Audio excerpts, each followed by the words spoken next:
जय श्री राधे, जय श्री कृष्ण। भक्तजनों, आइए आरंभ करते हैं आगे की कथा। विश्व वसु विद्यापति से बोले, बस तुम किसी से न कहना, नीलांचल एक पर्वत है और वहाँ पर नीलमाधव भगवान विराजते हैं। वे प्रत्यक्ष ठाकुर जी हैं। चलते फिरते सारी लीलाएं होती हैं उनकी, पर उनके दर्शन का अधिकार केवल मुझको ही है। विद्यापति ने कहा कि पिताजी, आपके तो कोई पुत्र है नहीं, तो दर्शन आपके बाद किसको होगा फिर? आप क्यों ना ये सेवा मुझे भी दे दें। पहले तो विश्वसु ने मना किया कि पहले मैं नीलमाधव भगवान से पूछूंगा, वो जैसी आज्ञा देंगे वैसा ही होगा। ऐसे में तुमको लेकर के नहीं जा सकता अभी।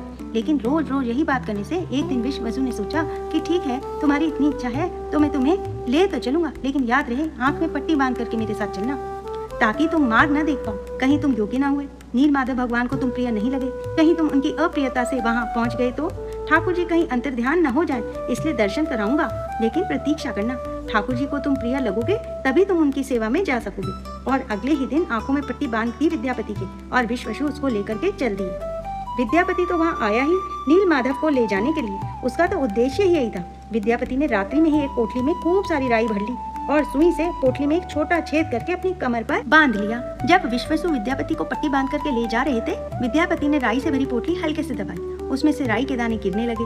अब दोनों चले पर्वत के ऊपर, दुर्गम मार्ग पार करके नीलांचल पर्वत पर गुफा के अंदर पहुँचे, और गुफा में पहुंच करके नीलमाधव भगवान की सेवा आदि करने के बाद विश्ववसु ने विद्यापति से कहा कि अब मैं तुम्हारी पट्टी खोलूंगा, एक क्षण दर्शन करने के बाद फिर पट्टी बांध लेना। और जैसे ही विद्यापति की पट्टी खुली, वैसे ही सामने नील वर्ण के नीलमाधव भगवान मंद मंद मुस्कुरा रहे, सुंदर कटाक्ष कमल नेत्र, सुंदर ठाकुर जी का स्वरूप दिखने लगा। दर्शन हो गए विद्यापति को। आज की कथा बस यहीं तक, शेष कथा अगले भाग में। जय जगन्नाथ, राधे राधे।